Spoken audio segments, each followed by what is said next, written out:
Hello, hello, and welcome to Keyboard. I am Thembi, and I am so excited to have with me today Caleen Sinnette Jennings. She has had 7 plays published by Dramatic Publishing Company, and her play Classyass appears in 7 play anthologies. She has been nominated for 5 Helen Hayes Awards and has won awards from the Actors Theatre of Louisville and the Kennedy Center.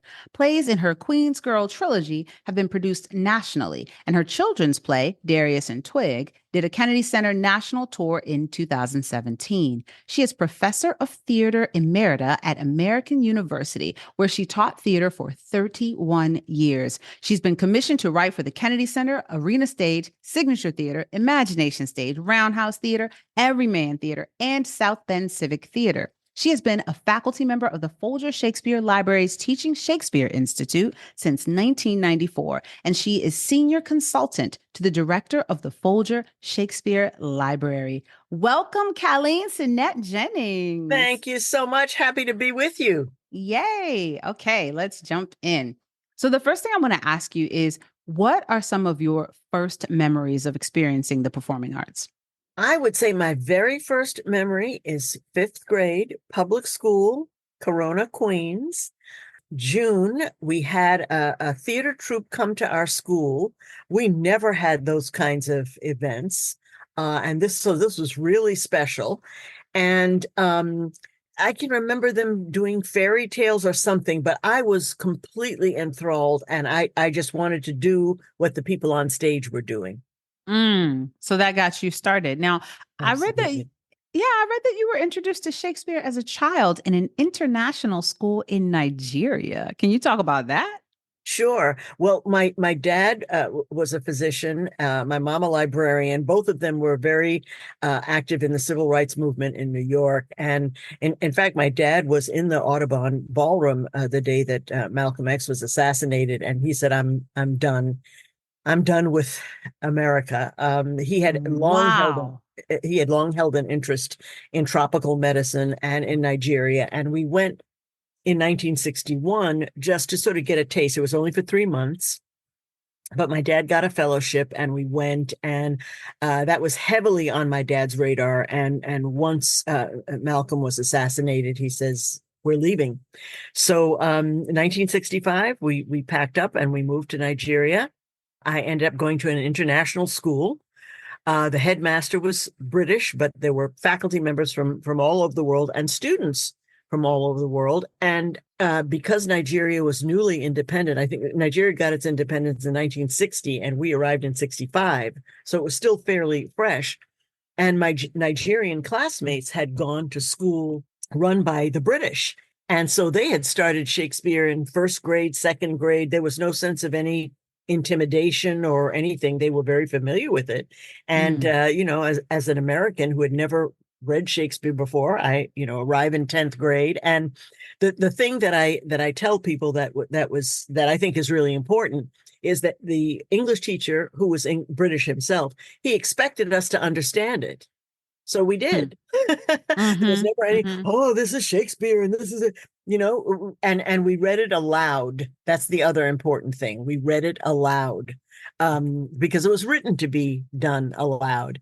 So I learned to understand it. I learned to love the language, and I picked up from my Nigerian and British classmates and Middle Eastern classmates a sort of love of Shakespeare and appreciation of Shakespeare. And the school did a Shakespeare play, did one play every year. So I was seeing it fairly regularly. That's so interesting to think about children being introduced to Shakespeare and being able to grasp it because they were expected to grasp it. And it seems like here in the United States, we're not expected to grasp it. And therefore, many of us don't. It kind of lays out that case for whatever you expect of young people when they're learning, that's what they're going to own up to, right? Like that's what they're going to live up to. Absolutely. And if you as an educator, sometimes it's even subconscious, but if you communicate any sort of fear or concern or anything like that, kids pick up on that in an instant. And the other thing is, we are such a visual society. We're not wordsmiths. We don't talk a lot. I call America a nation of mumblers. In fact, we're suspicious of people who use language and who talk and so forth. So getting students on their feet, reading it aloud is something that's for me is really crucial and critical. And once I stood up, once I was able to play a character and say the words aloud, I was hooked. Mm-hmm. So you hold an undergraduate degree in drama from Bennington College and an MFA in acting from NYU Tisch. You're a professor of theater emerita from American University, also an award-winning theater practitioner and published playwright. So what put you in the center of this Venn diagram of theater and academia? How did you end up in the center of that? Well, gee, I wish I could say, oh, it was all planned. I knew exactly what I was doing, where I was going. When I graduated from Bennington in 72, my parents were still living in Africa. So when I came back to New York City, I was living with an aunt, and I had the naive assumption that, oh, I'm a New Yorker, so of course I'm going to get acting jobs in New York. Well, that was an interesting surprise to figure out I was one of thousands of young Black actors looking for work as an actor. And also, this was during the time of, Superfly and all of those kinds of Blaxploitation plays and movies. And also a time in the theater when the plays that were popular were about a rural African American experience. Things like Home and plays that the NEC were doing didn't generally feature roles for middle-class Black girls like me.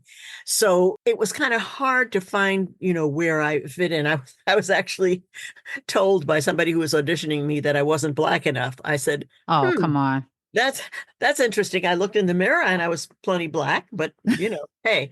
Right. So I started writing because I wanted to write the roles that I wanted to act in. I wanted to write the roles that I wish somebody would write for me. Mm-hmm. And I had never taken a playwriting class. And in my day, coming through the theater, you were either an actor, a playwright, or a director. And none of them, you didn't cross boundaries unless you were trained. And it was actually my husband. Once I got married, when I graduated Tisch and I was married, my husband said, well, I don't understand why you don't write your own plays, because I wrote poems and so forth. And I said, honey, actors act, playwrights write plays, directors direct. He said, yeah, but dancers choreograph and musicians compose. So Hmm. I don't understand. And it planted a seed. And the thing that the sort of tipping point for me was I went for an audition at the Public Theater, which was my biggest audition that I had to date. And it was a very badly written play with sort of a stereotypical Black role. And on top of it, they didn't cast me. That was the ultimate insult. But I said, I need to write a play that I would like to be in. And that's really what got me started. So I've been on a lifelong mission to tell actors and directors and designers, if you have a compulsion to tell a story, tell it, Mm. tell it, put it on paper. And you've published 8 plays, so you know what you're talking about, but you've written more than 80.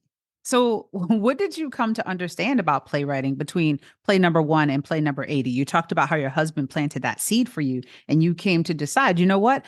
I'm tired of auditioning for roles that don't reflect who I am and what I know about the Black experience in the United States or just in the world, right? So okay, I'm going to start writing my own plays. So what did you learn over the course of writing so many plays? I would change your question to, what am I still learning? Oh, okay. Okay. um as I said to you, the inspiration for that first play was that bad audition, and it came at a time when I was completing up my grad degree, and my wonderful theater history teacher offered us the option of writing a full research paper or writing something creative. And I asked her if I could write a play to fulfill my final assignment, and God bless her, she said yes. And she said, will you have enough time? I said, sure, said by somebody who's never written a play before. But I wrote it. I had such fun writing it. It was, semi-autobiographical. And then I had a chance to get together with some friends and have them read it out loud. And I was just amazed, and I was hooked. And there were a series of wonderful opportunities that were presented to me. I got the job at American, and I was hired to teach playwriting, although I had never taken a course and I had never taught it before. So I had to get up to speed really fast. And I happened to get into a wonderful workshop with the playwright Susan Zeter. And she used a book that really changed my life called Writing the Natural Way. And you know what they say in education, you stay 2 chapters ahead of your students. That's basically how I taught that first playwriting class, discovering as I was teaching. And, through the years, another important person in my life has been Susan Laurie Parks. I met her back in October of, it might have been as early as 93. And we were having lunch, and she said to me, she had just won some important award. It wasn't yet the Pulitzer, but it was an important award. And I was congratulating her. She said, I'm writing a play right now that just has me completely flummoxed. I don't know, sort of what I'm doing or where it's come from. And I said to her, I'm kind of discouraged. I just got back a rejection letter from a competition that I sent in. I'm really discouraged. She said, Caleen, the only thing that you control is how much you write. You don't control anything else. Who hires you, who commissions you, who produces you. So you need to let that all go and just write because you have to write. And I keep her picture up in my office to remind me of that. I also keep August Wilson's picture up in my office because he said, pencils are free and they have erasers.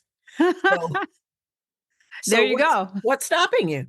So what's right. So I made up my, and the other influence, I read an article on Neil Simon, and the author said that Simon wrote a play every year. And I said, you know what? I'm going to do that. It doesn't matter whether they're good or bad. I'm just going to produce. So I had a very, very productive time in my late 30s, early 40s. Writing as I was teaching full time and being a mom. But that taught me that nobody, you say, this summer, I'm going to write a play. No, you're not. There's never going to be a magical time where you'll set aside time to simply write a play. Life is going to continue to come at you fast. You're going to be writing in the little cracks of time. Just make that part of your method. So over the next years, I wrote when I could. And so much so that when I finally, very late in my writing career, I got the opportunity to do a writer's retreat, and went up to Connecticut. I had 15 days in this beautiful surrounding to do nothing but write. The first 2 days, I was panicked. How do I spend my whole day writing? I'm so used to doing laundry and grading and doing so. Learning how to stay productive, to write when I felt compelled to tell a story, to always have my ears open for a story that'll come to you, on the bus. Or I wrote the play I that got me to the Humana Festival was because I overheard a snatch of conversation with 2 colleagues in a hallway. To always say, I'm always listening. I'm always ready. I'm always in the process of storytelling. That's kind of how I've continued my journey. Because I taught so much and because I've done so many workshops, sort of my specialty has been how to get started, how to talk to those negative thoughts in your head, and how to overcome writer's block. And in 2020, I got a huge commission to write a play, the most money I'd ever been offered, to write a play about a very famous character. And I panicked. I said, so this is interesting. I have all these techniques and exercises that I've been teaching, but there's a whole psychological level to this that I haven't been paying attention to. So somebody asked me what I learned from writing this big play. I said, I learned to be humble about writer's block, because I used to say, oh, no, there's no such thing. Oh, yeah, there is such a thing. And you need to acknowledge it and then figure out the best strategies for coping with it. So as when I say I'm still learning, absolutely. I'm writing my first book to a musical. Oh my gosh, talk about learning. Wow. Oh, that's awesome. I love that you're continuing, even though you have so much experience, you're not just resting on your laurels and doing the same thing over and over. You're still seeking new ways to excite your mind and try different projects. And that's really amazing. I love that. Well, part of my teaching career was the humility that I gained in terms of how much I learned from my students and how much I learned about acting and directing and playwriting by trying to teach it and by trying to make it accessible to Okay. different styles of learners and learners from Hmm. different cultures. So I just sort of chuckle in terms of that phrase laurels because I really don't think about the laurels, or I don't. Everybody I've known who've had serious laurels are always in process. Like Susan Laurie Parks was, telling me that afternoon at lunch. She says, "I don't know where this play has come from. It's sort of taken me over. I don't know where I'm going. It's sort of kicking my butt." That play ended up being Top Dog Underdog. Oh my gosh. Wow. So, and the actors that I love and admire always talk about getting better, and always talk about, what the next thing is to learn and the challenges that they're looking forward to. So I think we as artists and aspiring artists have the opportunity to approach life in a really invigorating way, by saying, I'm still incomplete and still learning. So that said, what themes and ideas tend to push their way to the front of your writing? Oh, wow. Well, I'm interested in the fact that human beings still can't figure out how to get along. Mm. And whether that's on the marital level or the family level or the corporate level, in the classroom, in the church. I look at all these adorable YouTube videos of the duck being in love with the cat and the donkey kissing the sheep. I said, we're supposed to be the smart species, and we Hmm. can't figure out how to make this happen. And of course, at the heart of that is conflict, which is at the heart of drama. So I kind of leave myself open to, whatever I catch. But I know, because I'm a boomer and I grew up in the time of the civil rights movement, racial harmony and disharmony is particularly interesting to me. Generational differences. The older I get, the more interesting generational differences become.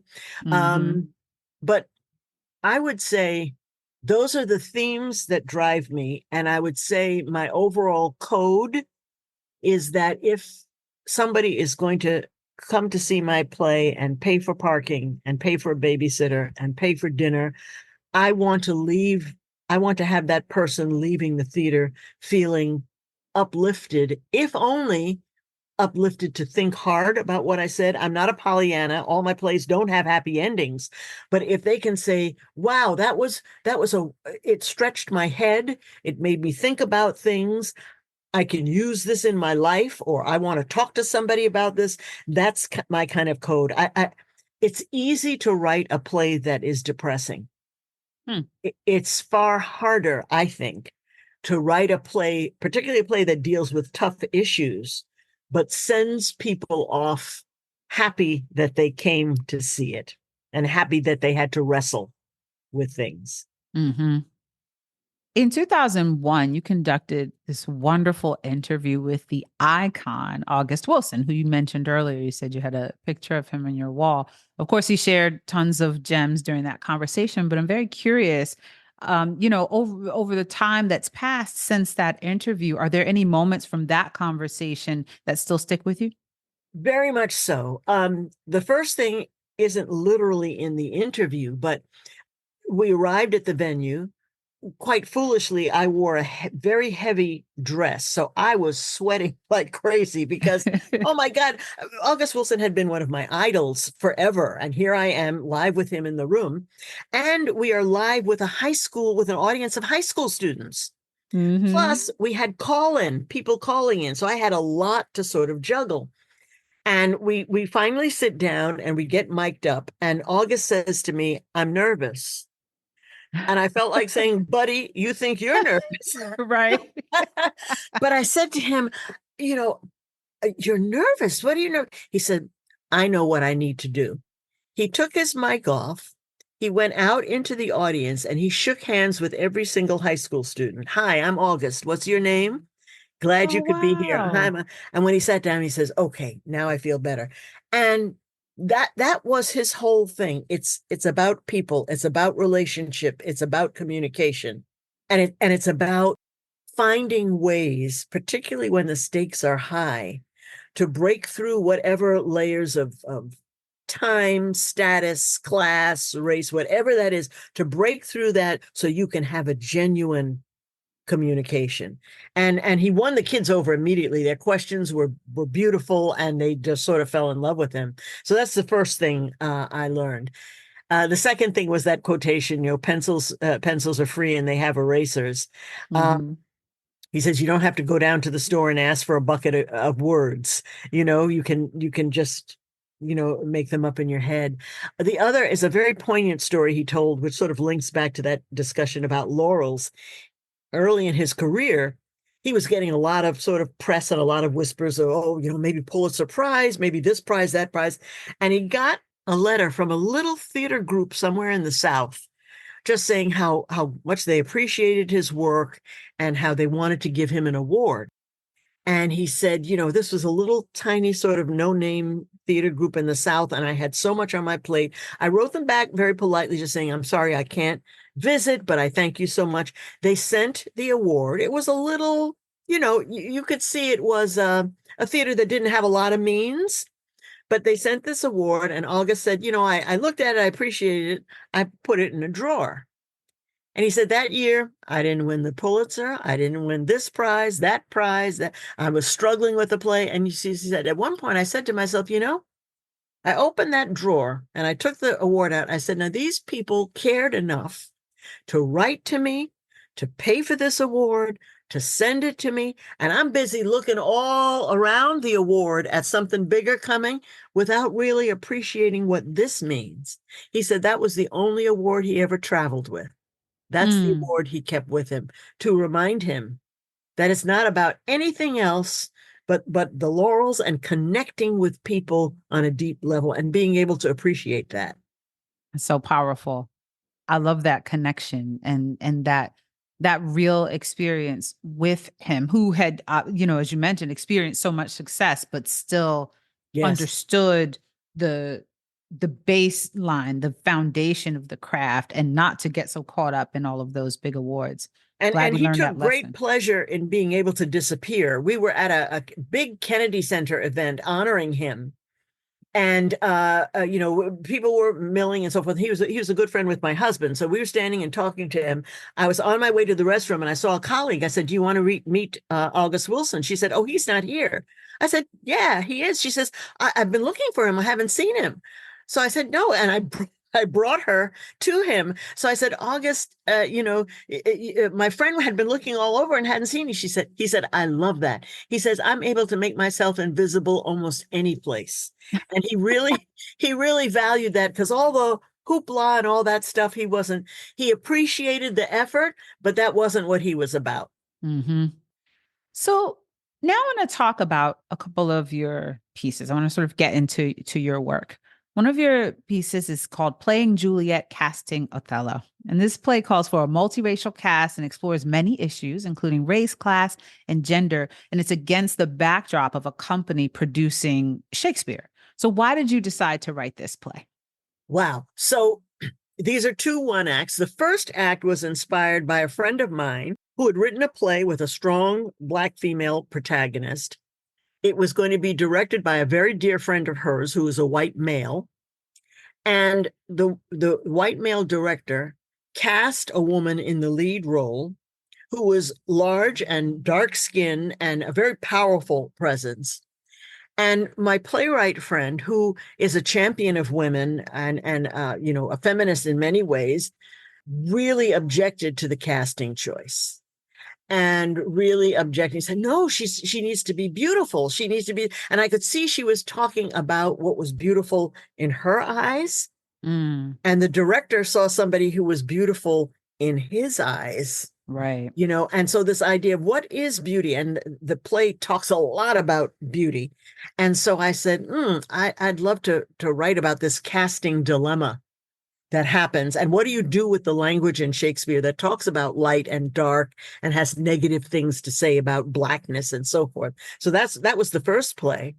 Mm-hmm. And then I said, well, now since I've created this multicultural theater company, what might they do in the second act? And that particular year, I was teaching at the Teaching Shakespeare Institute at the Folger, and we were studying Othello.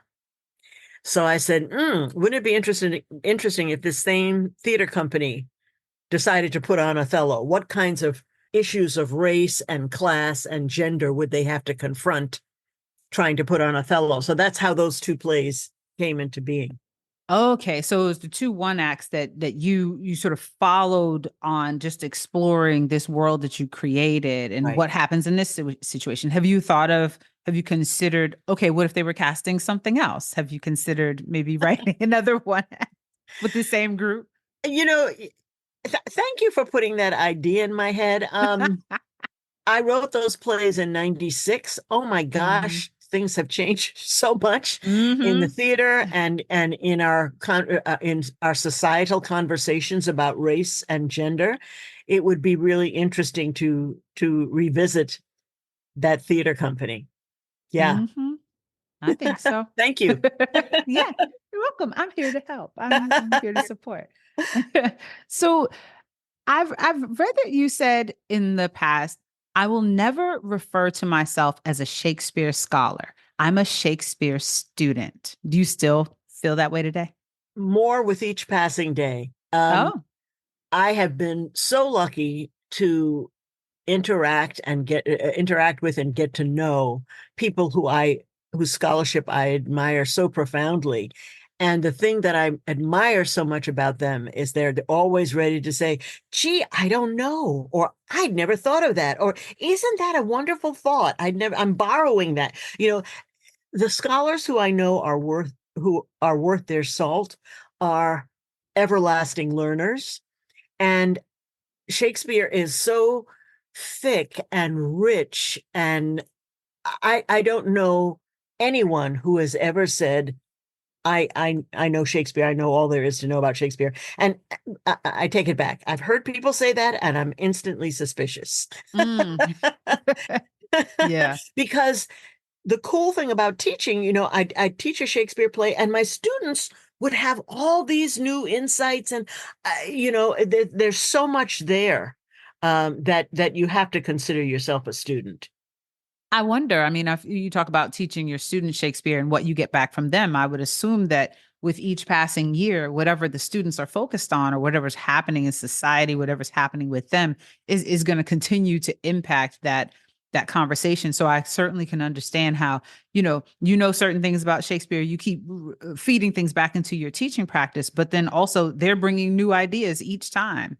So it seems like a really rich exchange. Now, the Queens Girl Trilogy, I want to move on to Queens Girl in the World, Queens Girl in Africa, and Queens Girl Black in the Green Mountains.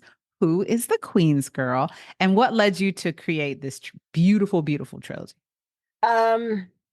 So in 2005, I met a gentleman who wrote a book called You Can't Do That on Broadway. His name is Philip Rose, and he directed A Raisin in the Sun on Broadway. And he came to DC to give a series of lectures, and we ended up serving on a panel at Arena Stage. I think the panel was called The Black Family on Stage or something. And, when you say Broadway producer, I think of a big barrel-chested guy with suspenders and a cigar and so forth. We're standing in the lobby. He's this little tiny man with wire-rimmed glasses, very, very humble. We begin to chat, and he says, will you sit next to me on stage? Because I'm scared.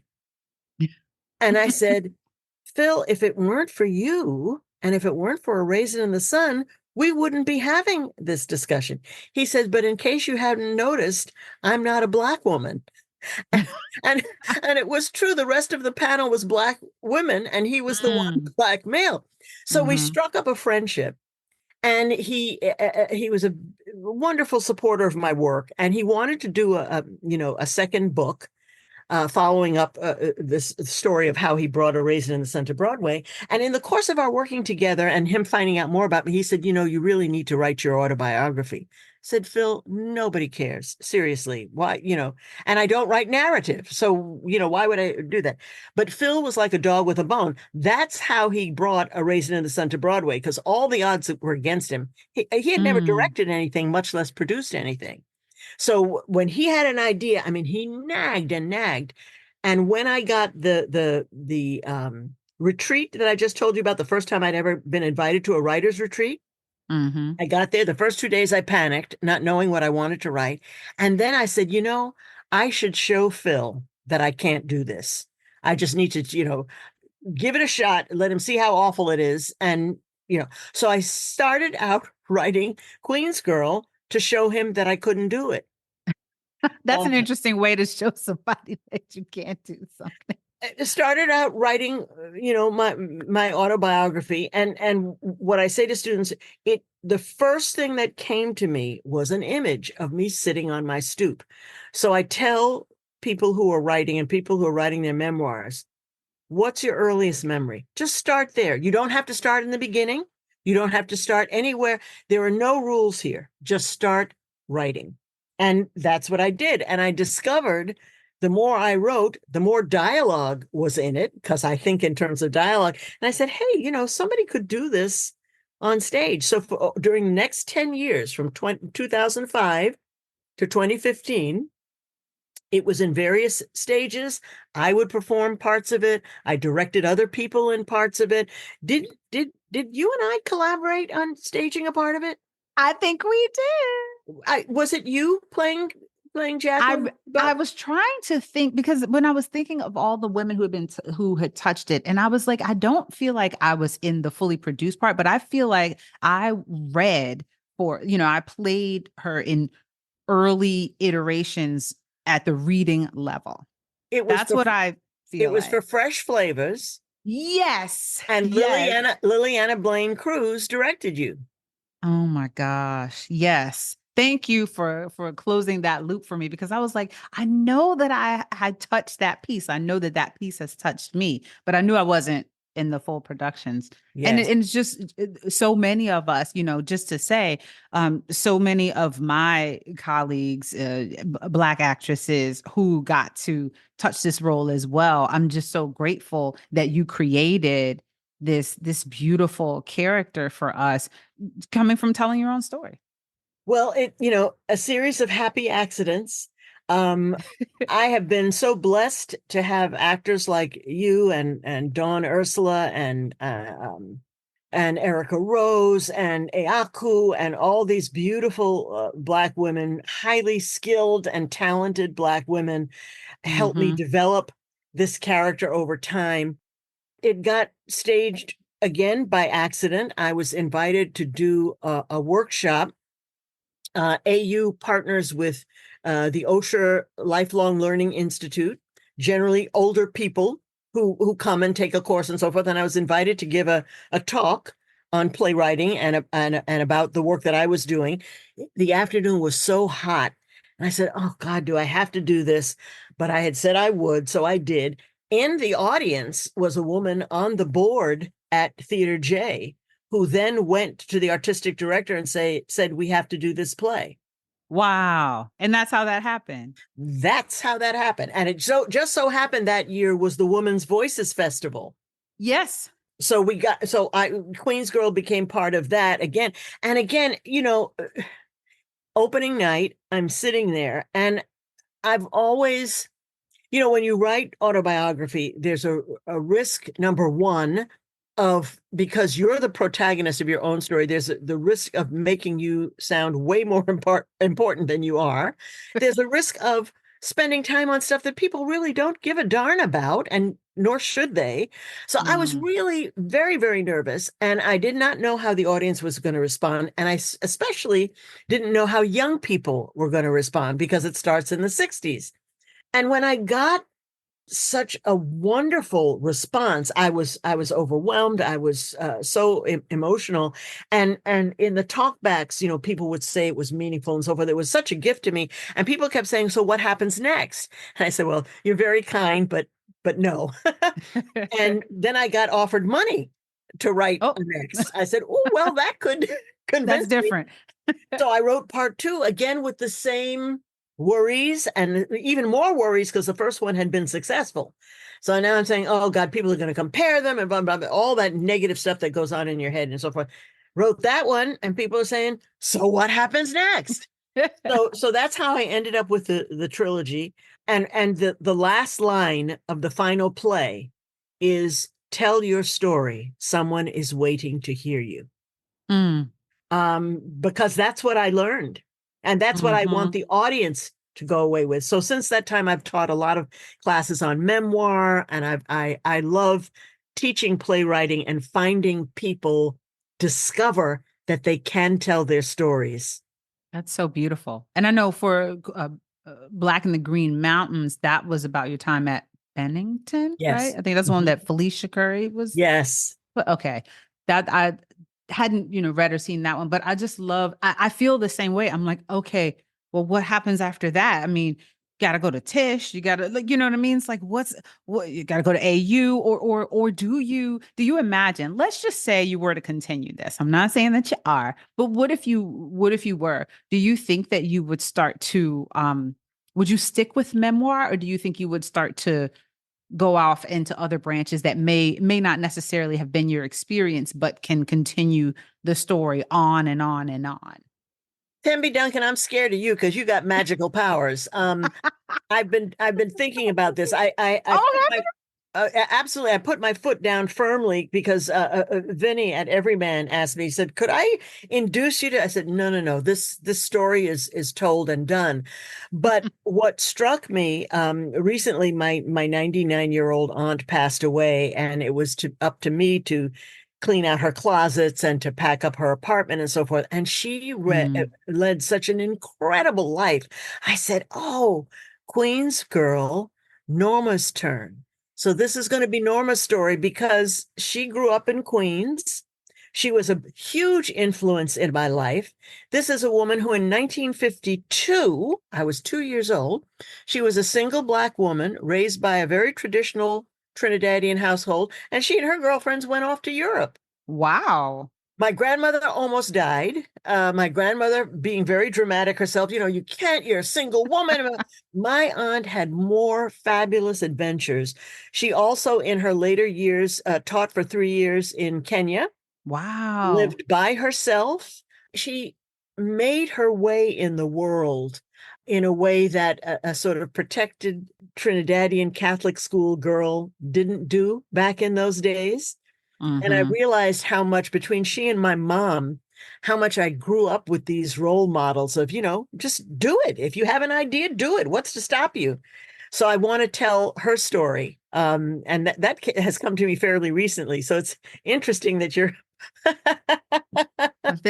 You were sending out those waves. I just was repeating what came to me from you. I love that. I mean, it's so, so important for us to have these stories that center Black women, Black girls, and on these different unique experiences. And I think back to when you talked about going into an audition and not feeling seen and feeling like, okay, I'm going to audition for this because it's a Black woman, but it's not really, you know what I mean? Like I'm just doing it because it's what's available, as opposed to now having these other roles that you've created. Now, Black women, Black girls can see themselves in these different stories that are so much more expansive and not so limiting and suppressive. And I'm just grateful for you and for your decision to do that. So thank you. Well, Um, thank you. It means so much to me. And I recently had a former student who is now a teacher send me a note that she sent one of her students off to the library to get a book and find a monologue for herself. And her student came back with my collection of plays.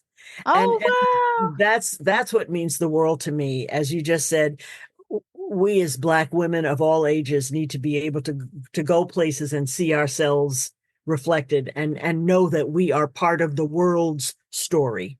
Yes. Yes, absolutely. Not being on the periphery, but being in the center. And you write Absolutely. so beautifully with us in the center. So speaking of, Wanda's Way is a one-woman play that centers a Black female police officer. I read that this play was born inside of a conversation that you had with a wonderful DMV-based actor named Jefferson, who served as a police officer earlier in his career before he became an actor. Is that true? And can you talk about talk about that conversation and how that play came to be? It's absolutely true. As you do, I love Jefferson. He's a wonderful actor, and it's hard for me to imagine him as a police officer because I realized I had some stereotypes about police officers. Jefferson Mm, is incredibly gentle, incredibly communicatively savvy, incredibly able to see the big picture, all the qualities and skills that we want all of our police officers to have, but sometimes the system mitigates against it. So when he hmm told me he was a police officer and in Baltimore, which is not an easy city to govern, I wanted to know his journey, and I wanted to see if there were overlaps between the tasks and roles and mindset of a policeman and an actor. So I did 6 hours worth of interviews with Jefferson. mm, Didn't know exactly how I was going to craft it and frame it. And again, an image appeared to me of the January 6th and of a Black woman police officer with her locks in a bun at the back of her neck with her hat pulled down, looking like she was taking care of serious business. And I said, hmm oh my God, to walk into that danger as a Black woman, she's probably a mother, she's a daughter, so what must that experience be like? So I did interviews again with several Black women, police officers, with a Black man who had been in the FBI, trying to find out, where Black, how does it mean to be Black in those white systems? And then specifically, what does it mean to be a Black woman and have a family and be in that system?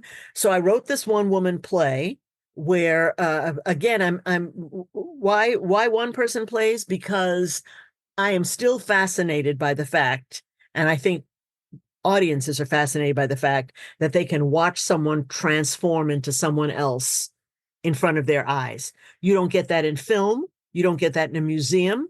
You don't get that anywhere else but theater. And I've seen what happens to kids go, when they suddenly see a different person. How is that possible? Yeah. So Yeah. I wanted to show off what we as Black women actors can do. And I wanted to use that almost primal experience of watching transformation happen. And the wonderful thing that happened, we did it at a first stage, and I was able to reach out to a Black policewomen's organization, and some of the officers came, and they said that they felt seen, and that I was Oh, telling their wow. story, and it was, oh boy, that's the kind of stuff a playwright lives for, you know. hmm Um, but there's also the irony of, particularly growing up as a boomer and what we thought about as in terms of pigs. And hmm here I am able now to look at it from a whole different point of view. The theme that came through in all of the interviews that I did with law enforcement officers is that they got into it because they wanted to help. Mm. That was the number one word that kept coming back. I wanted to help. I wanted to help. I wanted to help. And the actor who played the role was Deirdre LeWan Starnes, right? And so Yes. you have a long-standing relationship with her. And I wonder, in creating this work, with her embodying this character that you wrote, did that impact in any way your views towards officers? Like, did her presence in that role play into your evolving view of police officers? Usually if I have an actor in mind and I'm writing a piece, it helps tremendously, and it shapes my writing tremendously. I did not have her in mind. Mm. I actually had someone else in mind, but what hmm was very cool is I had a wonderful director who was able to shape the piece on Deirdre seamlessly. And of course, Deirdre's a wonderful actress. So she was able to, ideally, any good Black actor should be able to play that role. But in part, your question is, do I imagine the person that I'm writing it for? And frequently I do. Okay.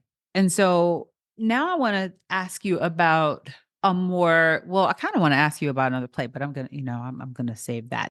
Okay. So The Welders is a DC-based rotating playwrights collective of which you are a founding member. And I would love to know how you feel about the value of playwrights collectives in our theater ecosystem. I guess we could say regional theater because that's where that's based, and why you decided to participate in a collective such as this. Again, another accident. Again, another thing that I almost resisted. And I say this so that your listeners will know that one of the things I like to share with people is beware of what you resist and why. And sometimes it's good to take the risk anyway. And to examine why there are things that are frightening to you that you don't want to do. And maybe that's exactly what you need to do. When I was approached by this group of writers, this group of playwrights, and we had our first meeting, I had never self-produced, and the idea of it just terrified me. I had a full-time teaching job, which was keeping me really busy. And I was the only Black person in the group. And I said, and I was the oldest. And I said, do I want to get involved with this? Do I have the time? Will these people understand who I am and what I want to do? All the questions came up. And something told me, and here again, I tell folks, listen to your intuition sometimes. Something said, Caleen, I don't think this opportunity is going to come around again. It's something else you can learn. This seems to be where the field is going, that you're going to have the chops to get your own work done. And one of the images that was used in our early discussion is, do you want to be a playwright with your tin cup going around, please produce me? Right. Or do you want to be able to say, I'm going to find a way to do this myself? So I told them that I would join on a couple of conditions. One was that we bend over backwards not to present ourselves as a clique and as some exclusive club. I want people to feel that we are part of this community, that, we are learners, that we're not about sort of showing off or setting ourselves up, for some kind of, the other thing that we agreed to as a group, which was awesome and really helpful, is that we would do this for 3 years and then turn the organization over to the next round of people. In researching playwrights collectives, we had found that a lot of them implode over time or are torn apart by artistic and personal tensions. And we said, why not create a collective that has a specific goal? And when that goal is done, we hand it over. So our motto became 3 years, 5 plays, pass it on. And we put up our 5 brand new plays, and we passed on to the next. We passed on our bank account. We passed on our website. We passed on everything that we had learned to the next round of playwrights. I think we're in Welders version 4 coming up. But it felt like a contribution to the community. It felt so good to do that. And the other thing that the 6 of us came up with is that we were going to put up a problem play. Instead of taking a play that, that we felt good about or whatever, let's take this opportunity to put up as our one new play, a problem play, and bring all the members of the team together to help the playwright make it better. Okay. So I had this play that had been in gazillion workshops and so forth. And I was wrestling with this thing. I just couldn't see. So the first thing we did was we had a reading with my fellow welders, and to be in a room of people who want only the best for you, who want you to have your individual voice, who want and expect your play to bring honor to them as well. It was incredible. And that was our culture. Those were our core values. So each time it was somebody's chance to go up and produce. We all did a read through. We all worked on building the sets. Girl, I was so sore by the time I finished Welders, because I was We're doing everything. hauling flats, and one of my real aha moments, putting up my play, which was the second play to go up, and the tech director had been a former student. So he's teaching me how to build flats, and I'm saying, oh my God, I taught him freshman year.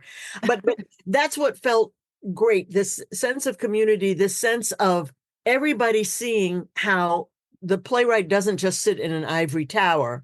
The playwright is connected to community. The playwright is connected to the whole cast and crew. It's a big commitment.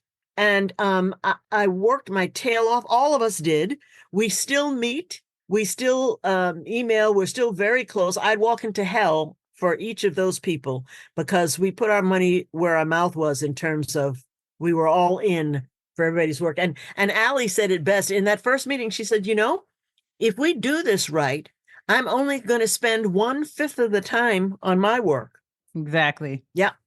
As an audience member, I tried to make sure that I came to as many, if not all, of that first season. And I remember I don't know whose was first, but I know I was at the first one. And I remember seeing you were moving really fast through the lobby. You were like doing something. And I was just looking like, Caleen is like, what is she? It just was so odd for me to see you, like working the front of house and then handling things. And I was just seeing all these playwrights in these different roles, front of house, and then knowing what the model was and coming to understand this. And I was so intrigued by the idea, because, you say this now, and I feel like people hearing this now may feel like, oh, okay, wow, that makes sense. But when you all did it, it was revolutionary, because like you said, a lot of people wanted to stick with their roles, even though there were certainly people who wrote and acted and directed. But for the most part, people were known as X. I'm known as an actor. I'm known as a director.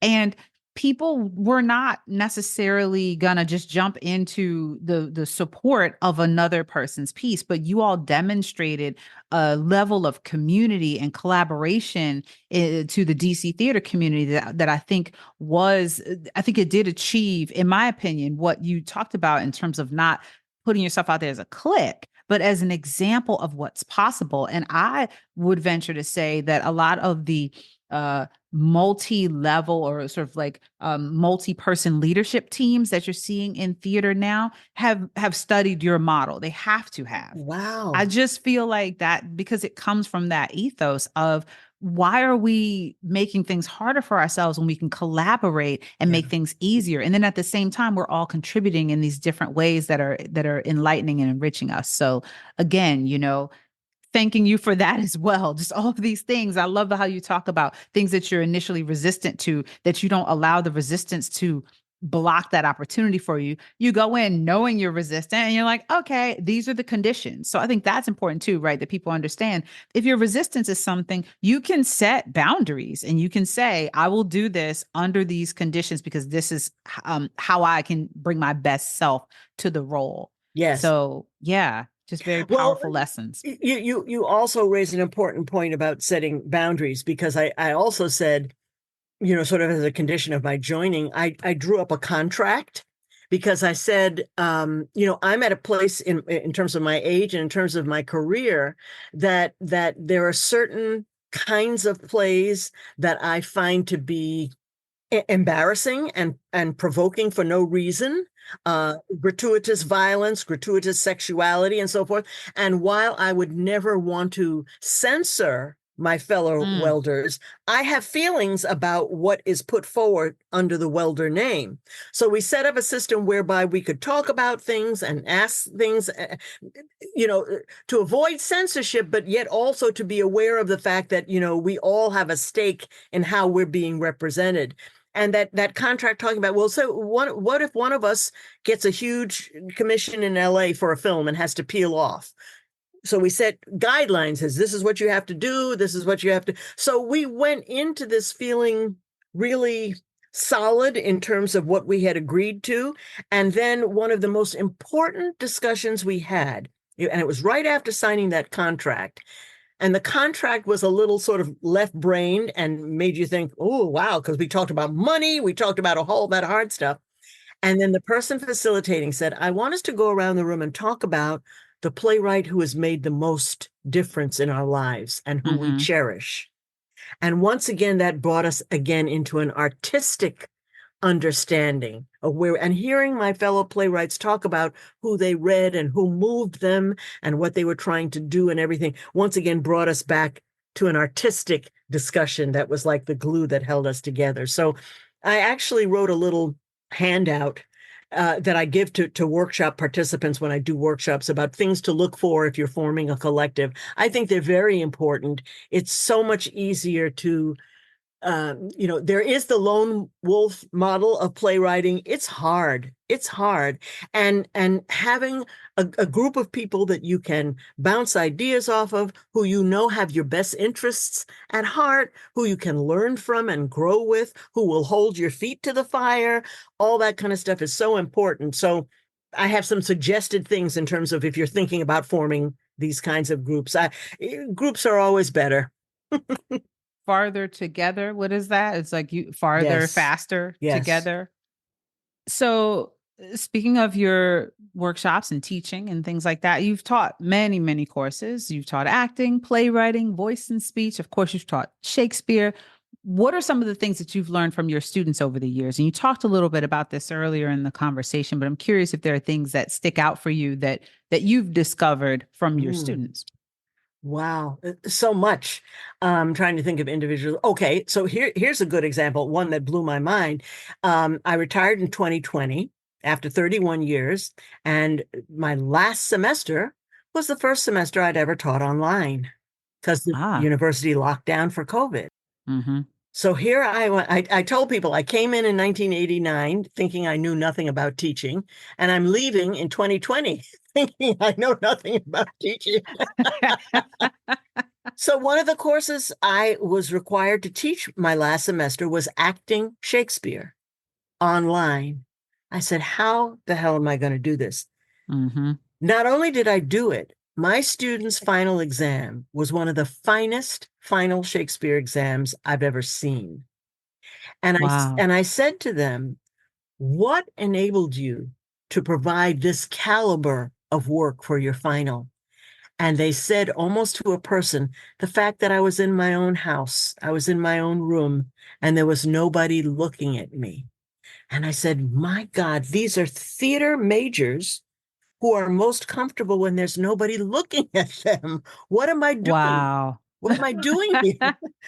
and I realized then very starkly, now I had realized this sort of along the way, but this was the starkest realization I had about how this generation is different and the kinds of things that this generation struggles with, and the terrible price we pay for social media. This idea of the gaze, who is looking at me, who is judging me, and worse, who is going to make public the worst things about me. Actors always have that, who's looking at me, who's judging me. But what we have now is within the blink of an eye, hundreds and thousands of people can see you and know you at your worst, can come to know who you are based on a lie, can have your image and your words distorted in such a public, hurtful way. So I've had to rethink how I approach teaching performance and how I approach the fact. I've always told every student class I've ever had, I've always said, I cherish the shy people. People think that actors are so extroverted. I said, the best actors I know are shy. I said, how often do you see Meryl Streep do an interview on late night? That's true. There are actors who still throw up every night before they go on stage. It's tremendously high stakes. It's tremendously soul-bearing and makes you vulnerable. So how do we acknowledge those things? How do we develop coping strategies? How do we respect those things? And how can we use those things to actually make us better performers? It's like my playwriting students say, "Oh my God, I can't reveal that. That's so personal." Or if I write how my family really is, people will think it's dysfunctional. I tell them, "Look, if your family isn't dysfunctional, then you have to worry." Right. Well, that's not realistic. I said we wouldn't have had any of the Greek playwrights at all. How Um, about that? and sort of what I appreciate about what the younger generation has taught me and what my students have taught me are things like before you launch into rehearsal or warm up, do a check-in. How is everybody feeling tonight? Is there anybody who, has an injury or a place on their body they don't want to be touched? Is there anybody who would rather not, sort of hang out in the hallway? And getting the personal stuff out and shared before the work stuff begins, that I've learned from my students, Mm. how much it means to them to have people say positive things about them. In my last 2 years of acting, I started a practice in my acting class. I don't like people to applaud for scenes. I say, I want you to think of this as a laboratory. And if we walked over to the chemistry building, there's nobody pouring stuff in beakers and having people behind them. Right. This is an experiment, and I don't want to conflate it with performance. Oh. So I don't have the class applaud. But what I started doing is having written feedback for each scene. But instead, I'm the only one who says, here's what works and here's what you need to consider. The rest of the class writes, I really appreciated X. And that's all they say, something that they appreciated. It changed the whole tenor of the classroom because they knew their classmates were looking for something to appreciate as opposed to looking for something to criticize. That's powerful. And putting them into the practice of doing so in general. I wonder, I can only imagine that they would go out into the world, hopefully, looking for things to appreciate and thinking about what they learned about that. Like, oh, I can look for Yes. things to appreciate. Yes. And getting away from the looking for something to criticize and knowing, like, don't worry, if you have criticism, it'll be covered. Don't worry about that. Well, like my playwrights, I told them, in your first draft, circle the things that you are curious about, that surprised you, that worked. So when you see red circles, it's not bad playwright. It's, ooh, this is exciting. And you have a page full of red circles. That's good news rather than bad news. I love the adjustments you made to what you learned about your students and how they're able to be successful. Such a sign of an excellent educator, of course. Still learning. And I have to say, I'm talking to an excellent educator. I've also seen you in teaching and leadership positions where you did so splendidly. So another reason why it's an honor to be with you. I'm grateful for you, beyond grateful. And so I want to know, I contemplated asking you, what are you doing next? Because you retired, and I was like, I don't want to be like, well, what else are you doing? That thing that we do, right? What projects are you working on? And so I wanted to ask you what you were reading or writing or what's holding your interest, but you are working on projects. So I'm just going to leave it out there. Like, what's occupying your creative energy right now?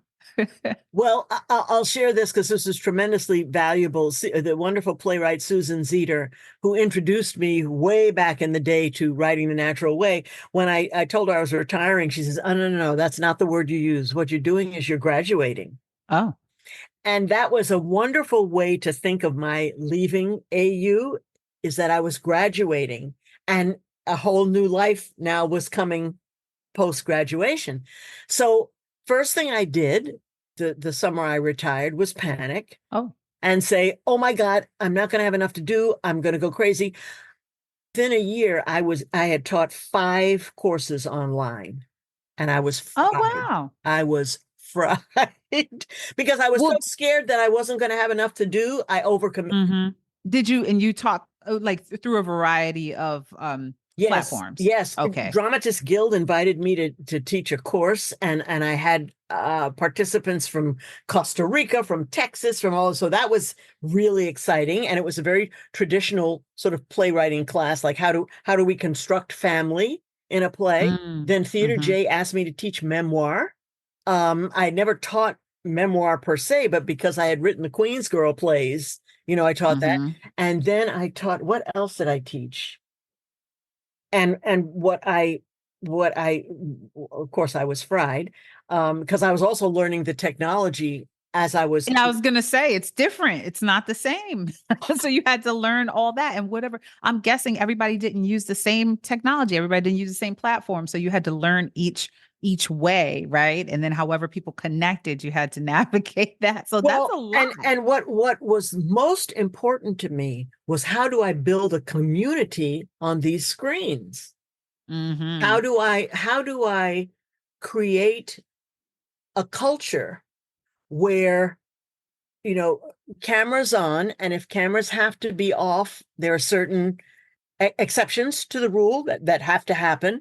How do we take that? How do we think about that? How do we give positive feedback?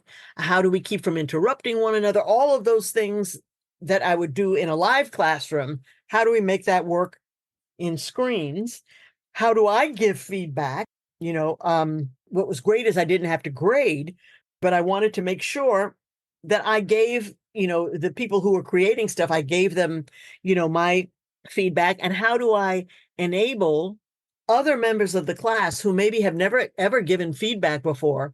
How do I help them structure it in a way that's positive? So I'm aware of all of those communication dynamics, in addition to how do I make the subject matter available to people on screens. I sort of have a rule: when I teach playwriting, everybody writes and everybody acts. So people will send their scenes to me. I'll cast them among the class members and send out the scripts. So you get an experience of what it's like to be an actor of somebody else's words. And I think that makes you a better person who puts words on the page for actors. But I had to, sort of figure out all of those systems. And so I learned after that year, when I was fried crispy, I said, you know what? Do a workshop here or there, or do it, but you can't teach that much online. I also unexpectedly got commissions, which was really wonderful and nice. I had to turn down so many projects when I was teaching full time that it was nice to know people hadn't forgotten me. And I got some really cool projects, and this Marian Anderson project. So here's another example of not resisting and taking a risk. I got a call from a former student of mine who I hadn't been in touch with since 1995. It wasn't a call, it was an email saying, "Hey, I'm working at City College in their events venue, and my colleague is tied up with a group of women who are forming a theater company, and they're looking for an African-American female playwright. And I told them about you. Would you be interested?" He gave me the stuff. And so I contacted them, and they said, we've gotten permission from the Marian Anderson estate to write a musical on her life, and we're looking for a book writer. Oh my gosh. I have never written a book to a musical. Okay. My last 3 plays are one woman straight plays, right? So at first I was going to say, no, well, I don't do that. But I thought, what can it hurt? Right. And they have my resume. I've been really upfront. I said, I would be learning. In fact, the 2 producers had never produced before, because we were all coming to this new. So they sent me a song, which was absolutely gorgeous. They said, I want you to write the scene coming into this song and the scene that comes out of this song. So I did that. I sent it in. They loved me. I loved them. It began what's now a 5-year relationship. During COVID, we would literally do 15-hour Zooms, taking breaks, but doing 15 to 12-hour Zooms to create it. Been through various stages of readings and public performances, and we're now on our 20th version of the script. So I've learned patience. I've learned how to write collaboratively with musicians and producers. And again, I'm struggling with the story of a woman who was fiercely private, wrote her autobiography mostly in third person, and who never talked about how she felt or what she was. Even when she was being hounded through the press, she'd have a smile, no comment. If you can pull up a clip of her, she was on, do you remember that show, What's My Line? The old quiz show.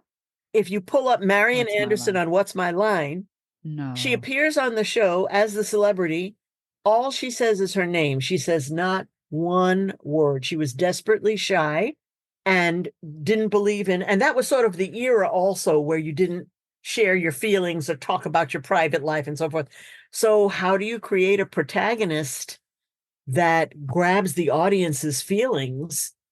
How much permission do you give yourself to imagine what she was thinking and feeling versus what the historical record says? So again, another enormous challenge that I hadn't anticipated, but I'm Mm. so glad that I did. And other things that have rolled along that, wow, I'm very grateful. That's so incredible. Your story makes me think about there's a portrait of her. I know you know this in the Smithsonian, the portrait gallery, a really beautiful portrait. I do not remember who the artist is, but I've looked at that portrait so many times and been just so moved by what you're describing of her. There's this quiet dignity about her and this sort of gentle sense of knowing, but not. But yeah, she's really very, very reserved. And it was always fascinating to me how a piece of visual art could express that. And I wonder, in the process specifically of writing about her and trying to uncover things about this very elusive person, did you find yourself looking at other sources of inspiration, such as a portrait, such as some other art form that maybe could unlock things for her? Great question. Yes, I know that. I know that photo, that portrait. We had the great pleasure of interviewing her nephew's wife, who is the executor of her estate. What Mm, started out to be a 2-hour interview ended up being a 6-hour interview, and she talked about her Aunt Marion, who used to come to her house and put on a muumuu and eat hot dogs. And, so we were lucky to have, that side also. We also knew that the night before the Lincoln Memorial concert, she told her Saul Hurok, her manager, she said, I'm not going to do it. She had a mini breakdown. She was terrified, terrified. So again, humbling to understand that what we do is really hard and requires such a great risk. It requires humility, requires ridiculous confidence. She was severely criticized as not being political enough. hmm Yet she defied the Nazis. She sang in Austria and created quite a stir in Nazi Germany. So yes, you're right. She had this quiet strength and dignity. She also had a profound fear and vulnerability. She also got away with a lot of murder. She toured the South as a single Black woman with her partner. They were not married, and this is in the 30s. Mm, Yeah, so very complex, very sophisticated, tough, and vulnerable woman. And there's not a day that I wake up and don't say, "Ooh, am I the right one to tell the story? Am I doing her justice? Will it be?" But that's what we live with as artists. hmm And I think when you're not asking yourself those questions and dealing with self-doubt, that's when you got to worry. Wow. I I wish that this conversation could be 6 or 12 hours long because I have 6 or 12 other questions to ask, but I will be respectful of your time. And I'm so grateful that you took this time to talk with me today. I'm just so honored to be speaking with you. I admire you so much. As you know, I've told you many times and I've sought out your advisement in so many ways over the years, but got to give you your flowers yet again. You're so amazing, and I'm grateful Ambi, for thank you. you so very, very much.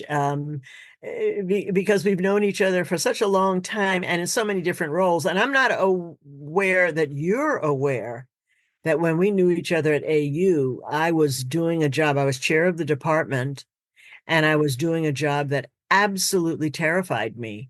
And I spent more time crying that year than I ever have in my whole life. I did not want to be chair. I did not like being chair. I did not like having to, make the rules and fire people and chastise people and manage a budget and all that stuff. And it was my mom who said to me, "Put on your big girl pants, stop crying. Yes, you're a person who likes to be liked, but there are going to be people who don't like you. So get over it." And, Mm. doing those things that are hard for us to do. And you've always been a person who has brought integrity to whatever role you are doing, who did incredible leadership positions in places and times where you didn't have to. You stepped forward and did it. So all hail to and power to the leaders. And I consider you an exceptional leader. So it's a pleasure to be here with you. Thank you. I'm honored. All right. Well, we're going to have to check back in. I'm definitely going to be following up on that Marian Anderson project. And until next time. Keybard is produced, directed, and hosted by Thembi Duncan. Theme music by Psycho Sid. If you enjoyed the show, please subscribe or follow and leave us a review or give us a rating. Your support helps Keybard reach more listeners, and it means the world to us. Episodes drop every Tuesday. Tell a friend, tell your mama now.